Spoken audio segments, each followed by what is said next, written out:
BSTN.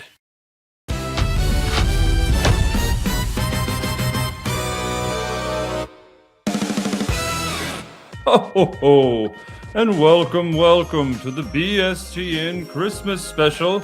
I'm your special guest, host, Sales-A-Claus, and boy, oh boy, do I have a list this year. I've been checking it twice.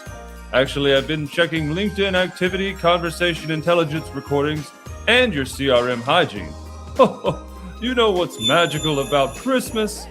Judging people's behavior. Did they pitch slap strangers on LinkedIn? Did they enforce their sales process? Did they actually help their buyers? Or did they just spam them with touching base emails? Tonight, we're diving into two special segments, Naughty or Nice, where I judge real sales behaviors and real sales people from 2025. Then, the Sales Wish List, where I grant wishes to those who've been extra nice this year. Let's get festive. All right. Time for my favorite part of Christmas, judgment. Let's start with the naughty list so we can get it the hell out of the way. First on the naughty list, the pitch slap on LinkedIn. Connecting with someone on LinkedIn and immediately sending a sales pitch in the first message. No relationship, no context, just, hey, loved your profile. Here's why you need my SaaS tool that solves a problem you never said you had. Oh, you thought you were sending, hey, first name, I noticed you're in industry. That's personalization? Cole. Cole is what you get. Let me explain something. Mail merge is not rapport. Using my first name doesn't mean we're friends. It means you know how to use a CRM field, or someone you work with does. Here's what you're actually saying. I don't respect your time. I didn't research you, and I think you're so stupid that you'll buy from a complete stranger who copy-pasted a template. Here's a reality check. Dr. Robert Cialdini's research on influence shows reciprocity and liking are prerequisites to persuasion. You can't persuade someone who hates you. Naughty! You get a LinkedIn account that only receives pitch slaps forever. See how you like it. Naughty list number 2, people who use sequences with 17 touch points in 3 days. SDRs running email sequences that hit prospects with 3 emails, 2 LinkedIn messages, 4 phone calls, 1 video message, and a partridge in a pear tree, all within 1 week. That's insane. 17 touch points in 3 days? We have a term for that at the North Pole. Cold calling. Oh, your sales manager said activity breeds results. You know what else breeds results? Not making your prospects block your domain. Naughty. You get a phone call that receives 17 spam calls per day forever. Amen. Enjoy the cadence. Naughty item number 3, and this is a new one that I can't believe. Adding people to webinars without their permission. They wake up to a notification, webinar, why you need our platform tomorrow at 2 p.m. You just put something on my calendar? Without my permission? Who the hell do you think you are? My executive assistant? Mrs. Claus? My life partner, the CEO of Time Magazine? This is the digital equivalent of showing up to someone's house uninvited, sitting on their couch and saying, we're having a meeting right now. This violates consent and is annoying. It's a bad look. You know what sales is built on? Trust. You know what this destroys? Trust. Naughty. You get 47 phantom calendar invites for events you never agreed to. Meetings start in 5 minutes every hour until the end of time. Naughty list number 4. Sales managers not using process enforcement tools. Sales managers demanding their reps follow the process while using 0 tools to actually enforce it. Then acting shocked when reps don't follow that process. Wait. You told them to follow the process and you put it in a PowerPoint. You made them acknowledge a PDF, and you're surprised they didn't do it? Here's what happened. You trained them on the process in January. By February, they forgot 84% of it. Thanks, Dr. Ebbinghaus. By March, they're doing whatever they feel like, and you're sitting there wondering, why isn't my dashboard green? A solution would be a process enforcement tool like Supert on the nice list. Don't ask reps to remember. Build it into your workflow like Super does. No memory required, just execution. Naughty. You get a team that ignores everything you say and then acts confused when you're upset. Oh, wait. Oh, you already have that. Let's move into a naughty person, and I think there's only one on this list. That's right, Mark Benioff, Salesforce CEO. He laid off 4,000 plus customer support workers in 2025 and openly stated AI is a big reason why, while simultaneously struggling to sell companies on Agentforce. Mr. Mark, you're the CEO of Salesforce, worth $11 billion. Why did you decide that 4,000 people who help customers should be replaced by AI agents that don't work as well? The worst part is that AI can't even handle the volume. Customers calling in, getting no help, and then churning. But hey, you saved on headcount. You're selling AI that augments humans while replacing humans with AI. Cole! Naughty. You get a support ticket submitted to your platform. Wait time, 47 years. AI bot's not available. No human available. Whew! Now that we've gotten all the naughtiness out of the way, we'll triple check our nice list when we come back. Stay tuned for best practices and best people when we return after this word from our sponsors. BSTN.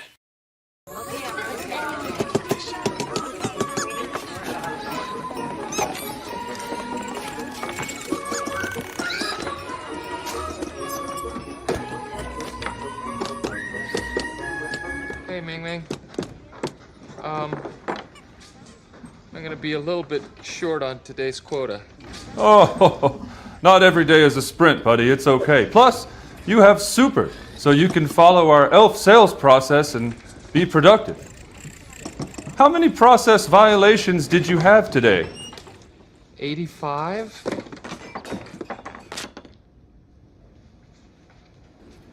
That puts you in dead last on the leaderboard. Why don't you just say it? I'm the worst toy maker in the world. I'm a cotton-headed ninny-muggins. No, buddy. You're not a cotton-headed ninny-muggins. You're not a toy maker either. You're a sales rep.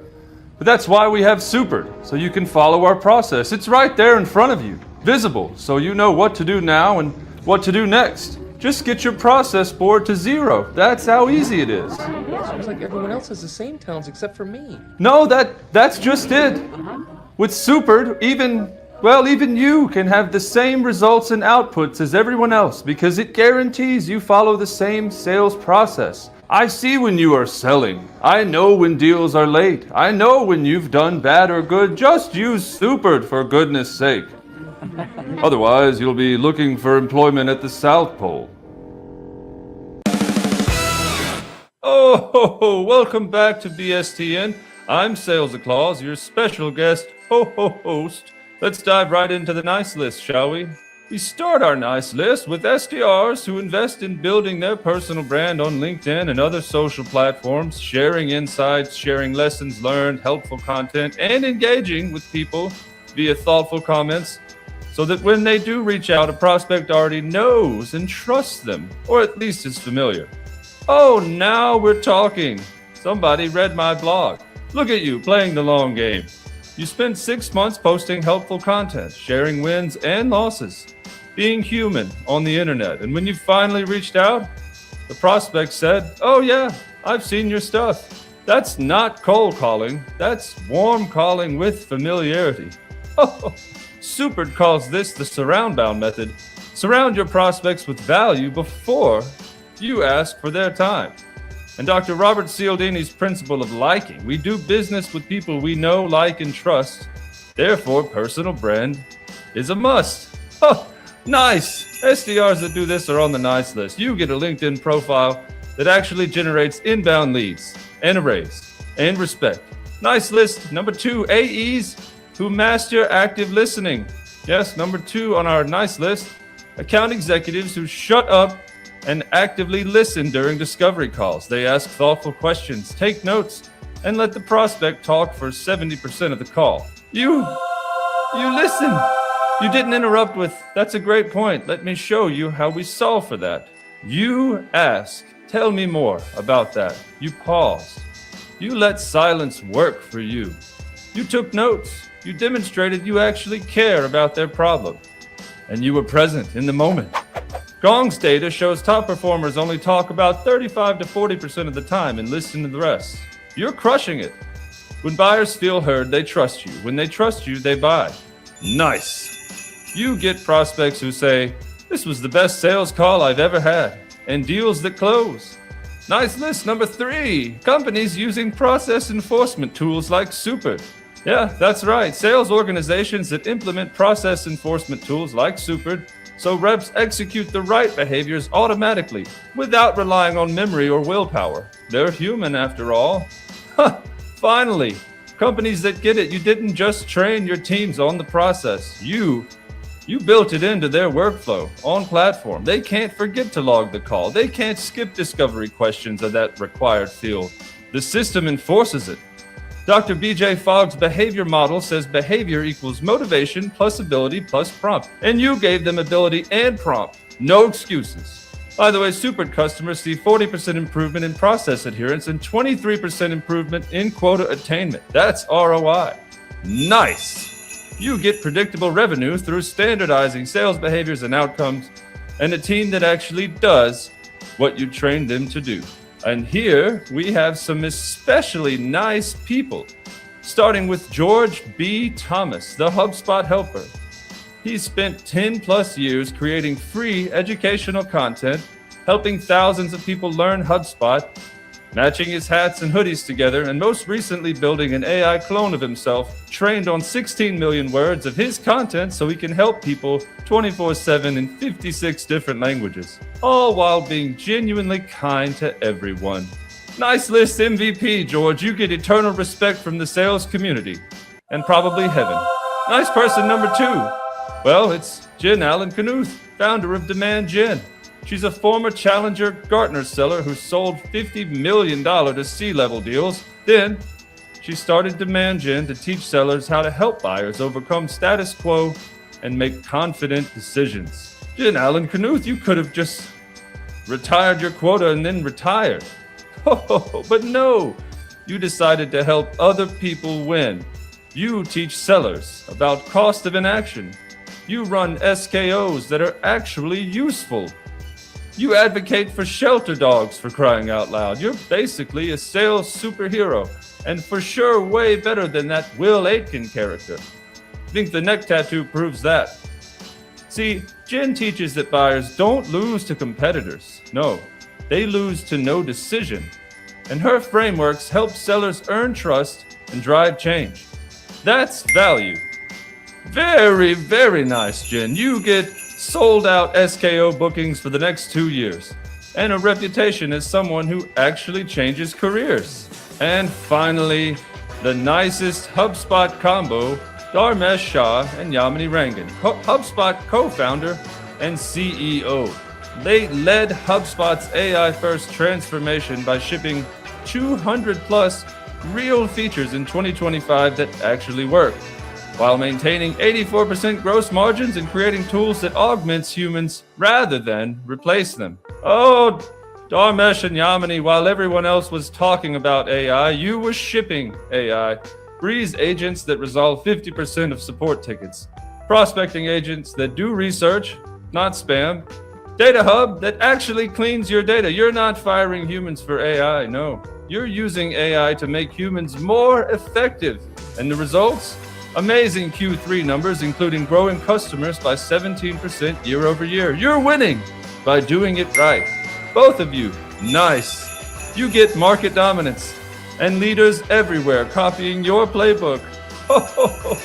Well, we first finished the naughty list, and that concludes the nice list. But wait, we're not done yet. Now it's time for the best part of Christmas, other than judgment, wishes. That's right. I've got my magical sales wish list, and I'm granting wishes to those who've been extra nice this year. Let's take a quick commercial break, and when we come back, wishes come true. BSTN. Oh, what was I doing? Wake up, stupid! Wake up! No!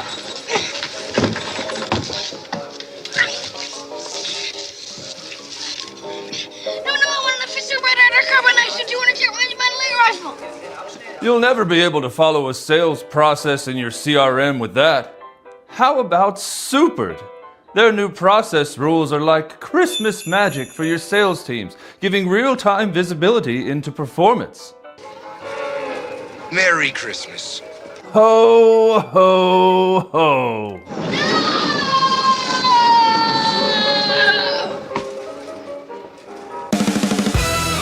Welcome back to the BSTN Christmas special. I'm Sales-A-Claus, your special guest host. And now my favorite part, the sales wish list. See, I've been collecting wishes from sales professionals all year. Some are heartwarming, some are heartbreaking, some are hilarious, and some just, well, they reveal the deep trauma of working in sales. Let's see who get their wishes granted. Remember, I'm Sales-A-Claus. I have unlimited budget, zero regard for physics, and a direct line to SaaS CEOs. Let's go. Dear Sales-A-Claus, I wish my CRM would stop lying to me. Every deal says 90% chance to close until it doesn't. I'm tired of being gaslit by technology. Oh, Sarah, oh, I feel this in my bones. Your CRM is like that friend who says, I'm definitely coming to your party, and then ghosts you. This deal is closing. No, it's not. It's been stuck in verbal commitment for 6 months. Sarah, I'm giving you the gift of an introduction to a Supered partner to help clean and optimize your HubSpot instance. By the way, if you have a different CRM, I'm giving you a naughty list pass just this once. Oh, and process boards by Supered. This ensures you aren't lying to yourself with your sales process and ensures that you'll never be on your manager's naughty list. Also, I'm personally visiting your CRM and deleting every deal stuck in verbal commit for more than 90 days. You're welcome. Wish granted. Dear Sales-A-Claus, my manager loves to schedule quick syncs at 4:50 p.m. on a Friday. I've missed 3 date nights. My partner thinks I'm having an affair with my calendar. Marcus, your manager is a monster.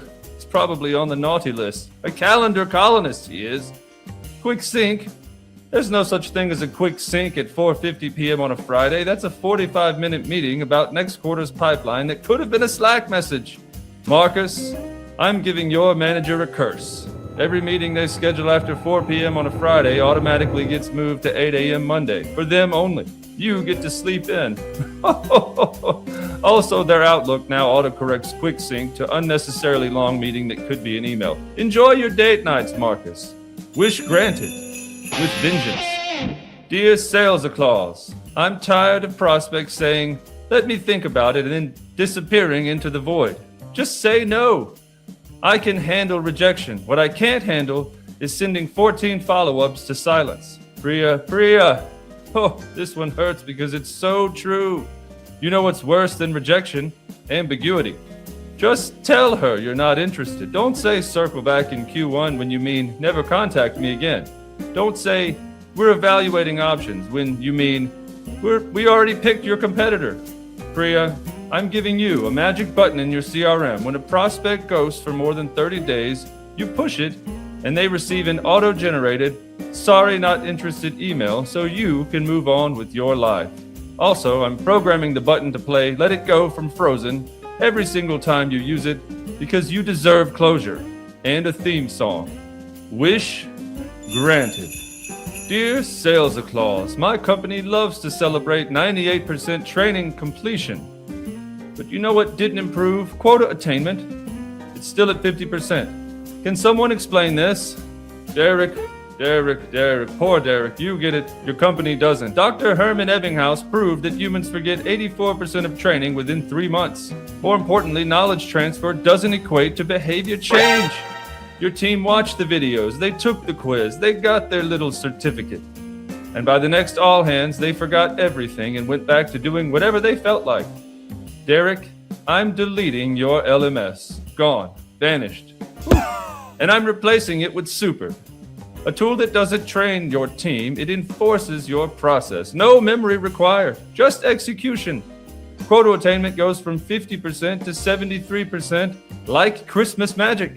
Also, I'm sending your training team to a Rethinking Training Effectiveness seminar run by Dr. Robert Bjork. They'll learn about desirable difficulties and why completion rates are a vanity metric. Wish granted. With neuroscience.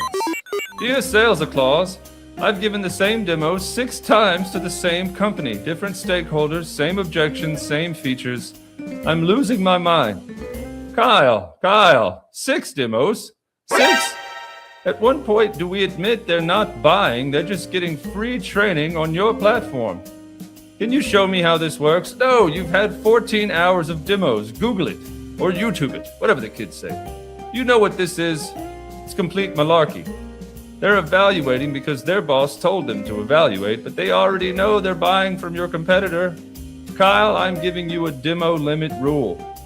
After 3 demos to the same company, they must submit a formal procurement request or schedule a no-demo conversation about why they haven't bought yet. Also, I'm installing a pop-up on your demo platform that says, "This is your 6th demo. Are you buying or just wasting my time?" Wish granted. And that, my friends, is the sales wish list for 2025. To Sarah, Marcus, Priya, Derek, and Kyle, your wishes have been granted. May your Q1 be full of closed deals, honest prospects, and managers who respect your Friday nights. And to everyone watching, remember, Sales-A-Claus sees you when you're sleeping, but Gong records everything. Be nice to your buyers, enforce your sales process, and stop celebrating completion rates. Now, I know I granted a bunch of wishes, but here's a wish of mine that you can help grant. Go and subscribe to the BSTN Network on YouTube, or else you'll go directly to the naughty list on January 1st. From all of us here at BSTN, have a merry Salesmas. Now go forth and sail. Ho, ho, ho, ho, ho.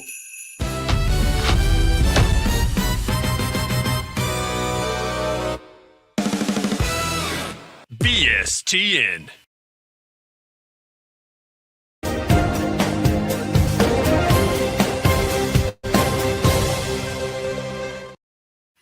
What up, all you beautiful people? And crispy.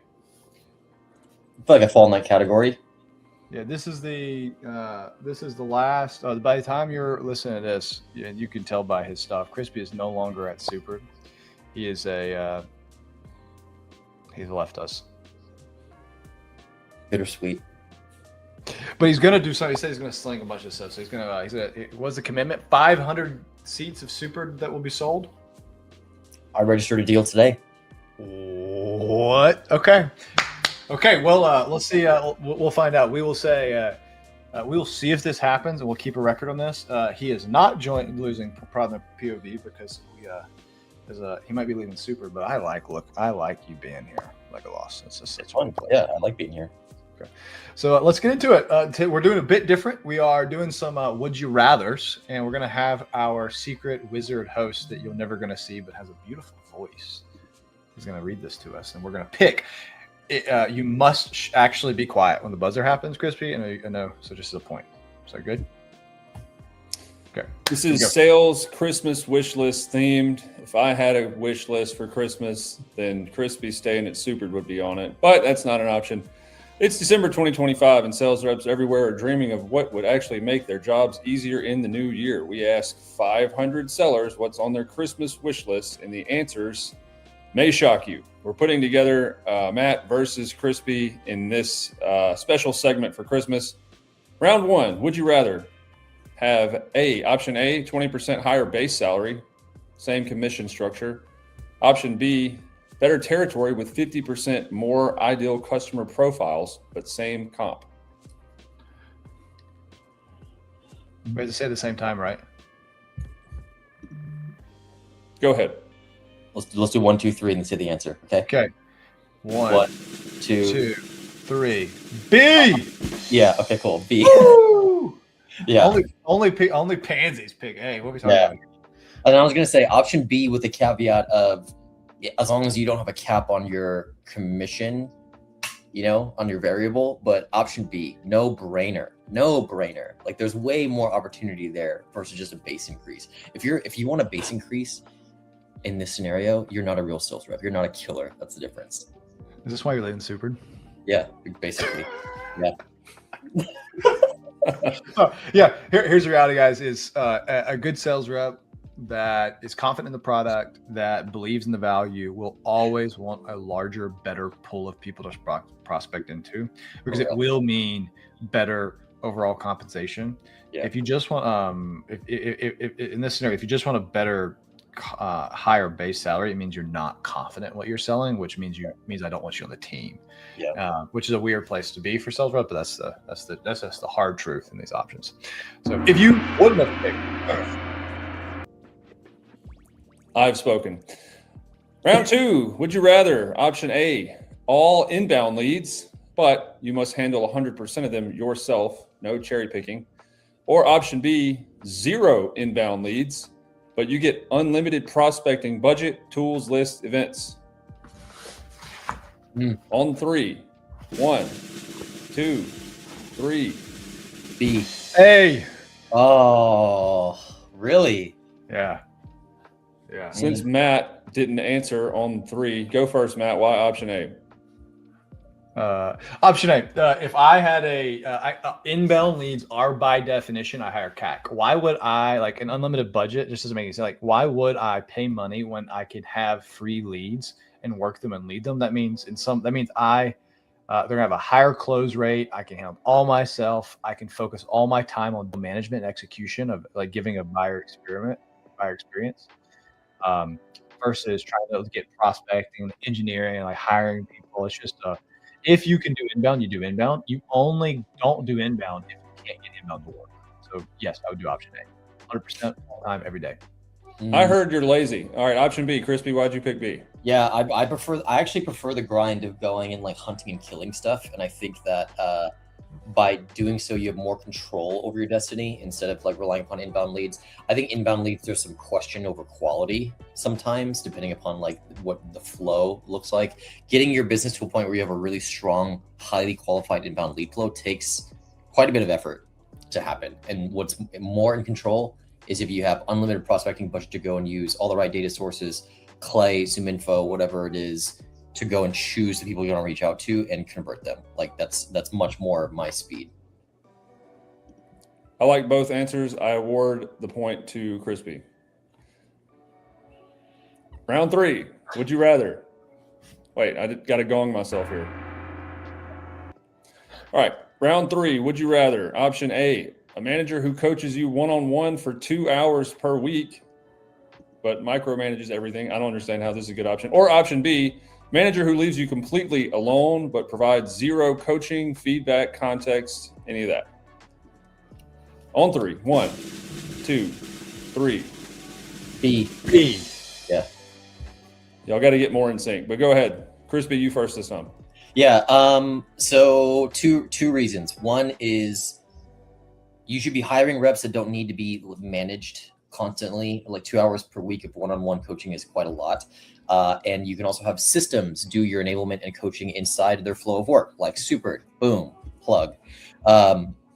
And ultimately, sales reps don't want to spend valuable time away from prospecting and away from closing deals, and time 2 hours per week is a lot of time going and doing that. So total autonomy for a sales rep is like the dream lifestyle. That's why I also chose the commission over the higher base, because that's total autonomy. Matt? I think this is a individual by individual change. I think the biggest thing is all time is money for reps, and they must spend all that time prospecting or deal management and getting better. And the biggest differentiator I've seen against a rep or a good rep or a bad rep is whether or not they can self-educate themselves into the role. And total autonomy gives you the ability to self-educate, define your own schedule, and execute and kill and land deals, which is ultimately what you do. Micromanagement for a sales rep means you don't want to ever work there. So I would never work in option A ever. Yeah. Bit of context before we move on, because y'all answered that pretty quick. Both of you are founders and have led sales teams before. Is there a scenario where option A is better? For example, a first-time or incredibly junior sales rep. Is that something that would show personality deficiencies or a lack of motivation for them coming in wanting more hands-on one-on-one stuff? Or do you think option B is always the right choice? I think option B is always the right choice. If you're doing it. Like have an opinion, Crispy. You're married to it. No nuance. Well, no, I think Rob proves a good point, which is if I'm a newer sales rep wanting to learn from like Caleb King on our team as an example, and learn how Caleb does his. You still don't do one-on-one coaching. Just shadow some calls. Like this is my point. Like, is total autonomy is like we have a platform that records every one of Caleb King's calls. Go watch it. Go put it on a playlist. Sleep to it at night and get better. I will always, and we have Super that will just tell you what to do next. I don't want somebody that's constantly asking me, what should I do next? I want someone who is self-initiating, self-starting, and execution. That's why total autonomy will just always be the preferred method. Will some people fail? Yeah, I'm not worried about solving for the people who are going to fail. I'm worried about identifying the next best rep on the team and giving them the baseline to execute. That's why Super is so important. As a caveat here, I think option A, if it had been stripped down and said, this is in person, so it's not one-on-one coaching, it's just access to people directly in an in-office scenario, may be it, but that would void the question. Moving on. Round number 4, would you rather? Option A, perfect CRM data. Every field populated, 100% accurate real-time updates. Or option B, no CRM required at all. Sell however you want, company, not a lot of visibility. On 3, and I'll say it with you. 3, 2, 1. A. Yeah, certainly. Tell us why option B is such a bad idea. I've been the founder at a company and run, and it's hard to keep a CRM up to date. And every single time I kept my CRM up to date, even when I'm a one-man sales team, it has always bit me in the butt. I'm missing something. You must have a CRM that's, even if I'm managing projects, it's the idea of having a management system that says, I have this thing due for this person. I've contacted this person this often. Here's what has been sent. Give me the context. Like that just has to happen to give good experiences to people. And that's what CRM is at its most basic. So the no CRM required means I'm not going to give them a good experience and something will fall through the cracks, and thus it's not a real option.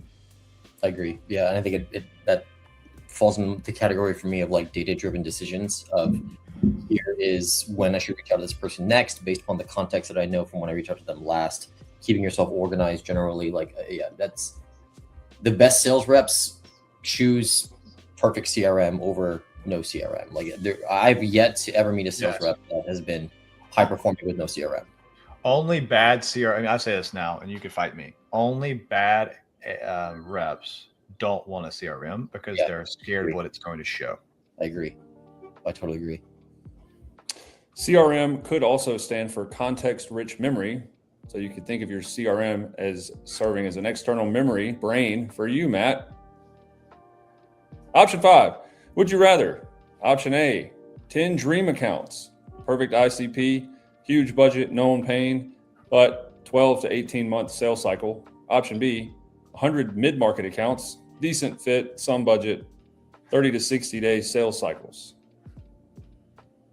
3, 2, 1. B. Yeah. Ooh. Matt, you're up.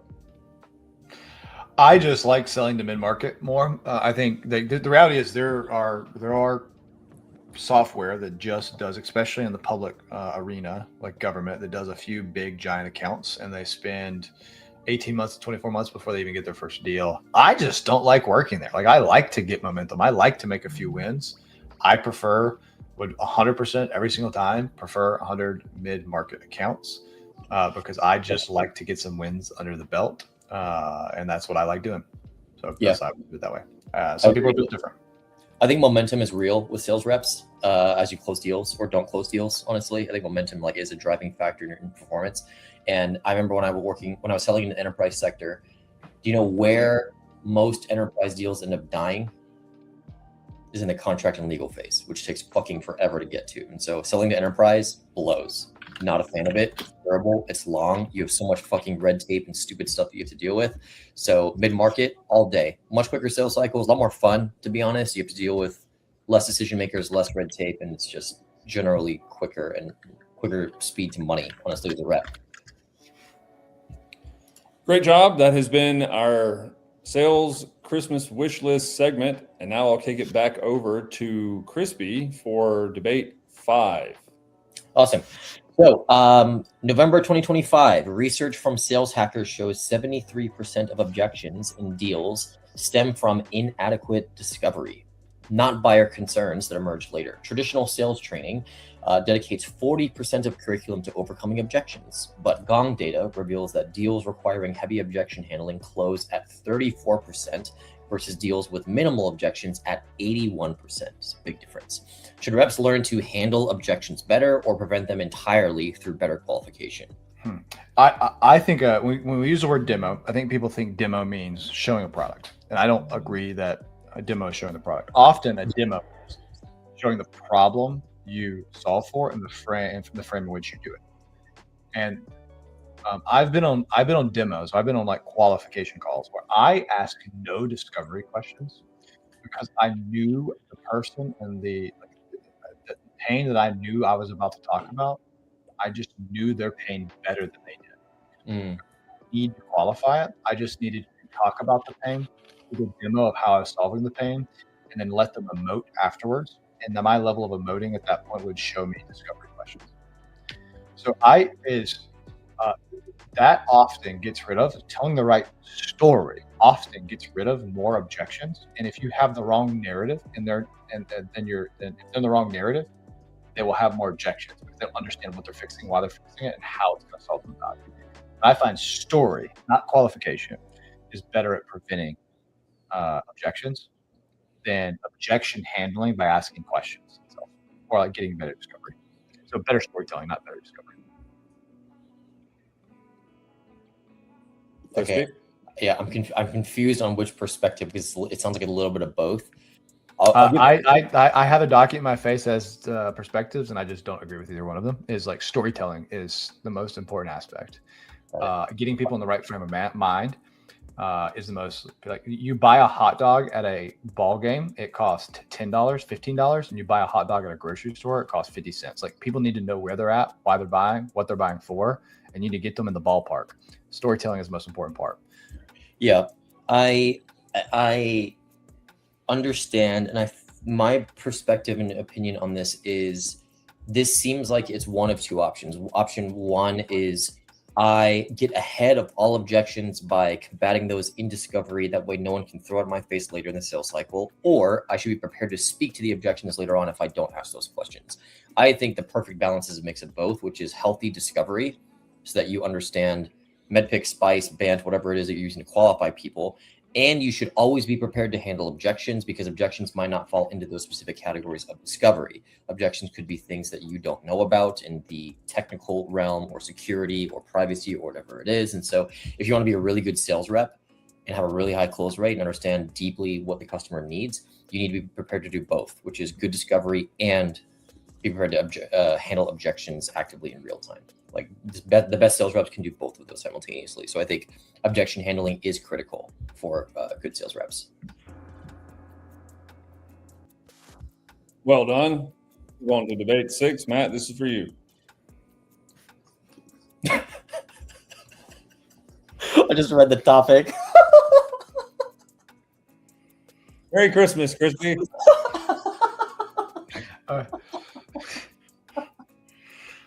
Oh gosh. Debate 6. Leaving a startup before it takes off is the smartest career move. A viral Twitter thread in late 2025 from former Stripe employee 247 sparked debate. They left after 18 months pre-IPO for a 40% salary bump, missing out on $2 million plus in equity. Comments split between you can't predict the future and loyalty pays. With 90% of startups failing and equity often worthless, is staying for the upside rational or just gambling? Crispy, pass over to you. Oh, fuck. I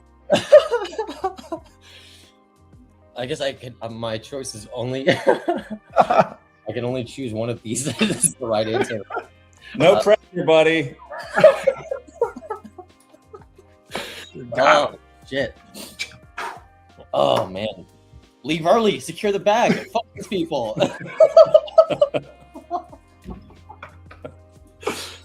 All right, let's give it fair. Everybody, Crispy ain't leading for a bag. He's creating he's going for another company. So let's do this.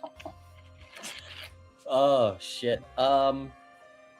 I'll answer this in a a real way, which is I believe so much in super that I'm going to go build a business around it, which is very different than like leaving a startup because you don't believe in the mission. I believe in it so much that I know I can create an entire business model around it and go to the moon with it. And so that's how I will add as much value to the business as possible. The equity piece and the average startups and how they go to market and how they scale and the rocket ship growth, stuff like that.